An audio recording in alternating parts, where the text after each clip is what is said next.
The UK is preparing a red carpet welcome for President Erdogan, evidence that Turkey's relations with the country are getting warmer. Prime Minister Theresa May was one of the first visitors after Turkey's failed coup, a welcome expression of solidarity. And trade is increasing too. As Brexit looms, both countries find themselves on the fringes of Europe. When the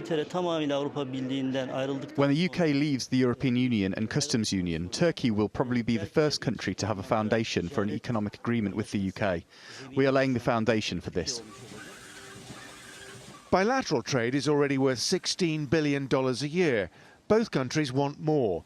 A $100 million joint deal to help Turkey develop fighter jets has already been signed. Despite the fact that we're having Brexit, this gives Turkey and in fact other countries scope to be able to negotiate what is necessary between the two countries. Instead of having to rely on the rigidity of Europe, now is the time when Turkey and the UK could come to new agreements, iron out whatever issues may have been when we were in Europe and come up with new solutions. While the economic relationship may be flourishing, political differences remain. The British will raise their concerns about human rights and the ongoing state of emergency in Turkey, but they're more likely to do so in private, not in public. And that's not been the case with many of Turkey's other European partners. Behind the scenes, Britain and Turkey continue close security cooperation and counter-terrorism work, although some British diplomats do worry about Turkey's new regional friendships.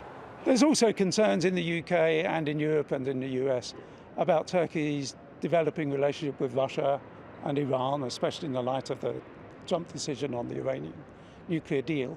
So I think that the two sides will be wanting to talk about those wider regional and political issues and try to align their positions, or at least where they can't do that, understand each other's perspective.